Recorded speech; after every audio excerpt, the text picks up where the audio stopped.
दोस्तों आप सभी का हमारे यूट्यूब चैनल पर स्वागत है। आज की इस वीडियो में हम लोग बात करने वाले हैं पॉलिटी चैप्टर नंबर जो है 3 बोल सकते हो 4 बोल सकते हो, मुझे तो पता नहीं कौन सा चैप्टर। मैंने इंपॉर्टेंट थीम पकड़े हैं यूपीएससी सिविल सर्विसेज 2026 प्रीलिम्स के लिए, जिसमें मैं पढ़ा रहा हूँ आप लोगों को। इसका पीडीएफ मैंने अपने टेलीग्राम चैनल पर भी डाल दिया है, आप वहाँ से इसको देख सकते हो। और यूपीएससी के लिए यहाँ से काफ़ी इंपॉर्टेंट है, क्योंकि मैं थीम वाइज चल रहा हूँ, ना कि मैं पूरा सिलेबस जो है कवर कर रहा हूँ, पूरी बुक नहीं कवर कर रहा हूँ। जिस चैप्टर इंपॉर्टेंट है मैं उनको कवर कर रहा हूँ। तो ये चैप्टर है, देख सकते हो। तो सबको पता है कि ये चैप्टर जो है क्या बताता है। ये संविधान का पहली ही भाग है, भाग एक, उसमें दिया गया है। तो राज्यों का संघ है, सभी को पता है भारत क्या है, राज्यों का संघ है ना, यूनियन ऑफ स्टेट्स। तो अनुच्छेद 1 कहता है इंडिया यानी कि Bharat, India that is Bharat. तो इंडिया के दो, भारत के दो नाम है, कह सकते हो अपने देश के दो नाम है, इंडिया और भारत। तो यहाँ क्या है, राज्यों के समूह के बजाय राज्यों का संघ है ना।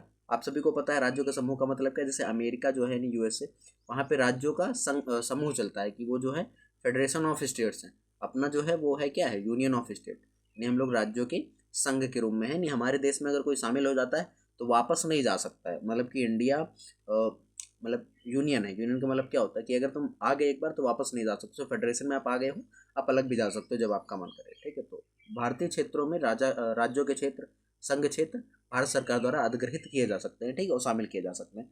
ये बात कही गई है। पहली सूची में 28 राज्यों 8 केंद्र शासित प्रदेशों के बारे में चर्चा की गई है।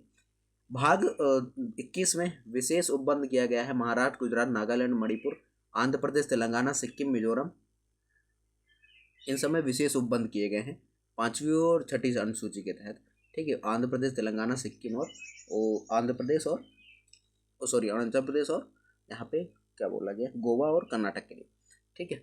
तो ये विशेष उपबंध है इन राज्यों के लिए, ठीक है। उसके बाद बात करें तो राज्यों के पुनर्गठन की शक्ति किसको है, संसद को है, कि राज्य को पुनर्गठित कर सकता है संसद। तो अनुच्छेद 3 क्या कहता है कि संसद राज्य क्षेत्र को एक से दो, मतलब एक राज्य को दो में बदल सकता है, दो को एक में मिला सकता है, अलग अलग मिला दो, एक राज्य बना दो, ये सब कर सकता है। राज्यों का क्षेत्र बढ़ा सकता है, घटा सकता है, सीमा में परिवर्तन कर सकता है, चेंज कर सकता है, बढ़ा सकता है, कुछ भी कर सकता है, नाम में परिवर्तन कर सकता है। तो ये सब शक्ति किसके पास है, ये संसद के पास है। राष्ट्रपति की मंजूरी के बिना राष्ट्रपति इसकी मंजूरी देगा और संसद में पेश होगा उसके बाद।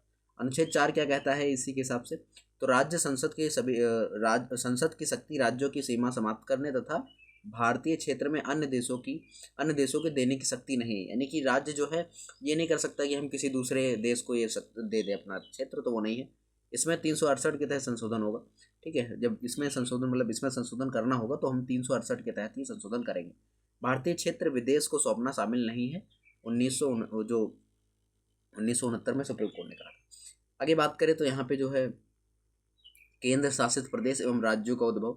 तो केंद्र शासित प्रदेश राज्यों का उद्भव, आपको पता है कि जब अपना देश आज़ाद हुआ था तो बहुत सारी प्रॉब्लम थी, तो उसी में से एक है देशी रियासतों का एकीकरण।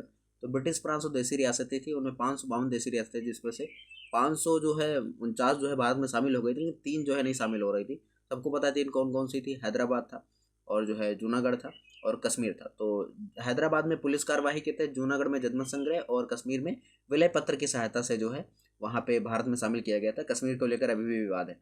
धन आयोग और जेवीपी समिति के मतलब ने कहा है राज्यों का पुनर्गठन भाषाई कारक के बजाय प्रशासनिक सुविधा के अनुसार करना चाहिए। आपको पता है कि हमारे देश में जो जितने भी राज्य बने हैं, मतलब मैक्सिमम नहीं, ज़्यादातर राज्य, उनमें से जो भाषा के हिसाब से बने हैं, लैंग्वेज के हिसाब से। तो यही बोला गया है कि भाषा के हिसाब से ना बनने चाहिए राज्य, किसके हिसाब से बनने चाहिए, प्रशासनिक सुधार करने, यानी कि जो एडमिनिस्ट्रेटिव चीज़ें हैं उनके हिसाब से हमें बनना चाहिए। तो ये बात कही गई इसमें। उसके बाद बात करें यहाँ पे तो हम 1948 में भाषाई प्रांत समिति का गठन किया गया, जिसमें नेहरू, पटेल और रमैया थे, ठीक है। तो ये था दोस्तों, आई होप आपको ये चैप्टर समझ में आया होगा। बहुत छोटा चैप्टर, बुक में आपको 5 से 6 चैप्टर मिलेगा, आप उसको पढ़ सकते हो। बाकी ये शॉर्ट नोट्स हैं, आप इनको बना भी सकते हो। शायद आप जो है, आपको मैंने पीडीएफ भी दे रखा है टेलीग्राम पे, आप वहाँ पे जाके इसको जो है ज्वाइन कर सकते हो और वहाँ पे ये पीडीएफ डाउनलोड कर सकते हो और इसको आप पढ़ सकते हो अगर आपको समझ में आई है चीज़ें। तो मिलते हैं नेक्स्ट वीडियो, तब तक के लिए जय हिंद, जय भारत।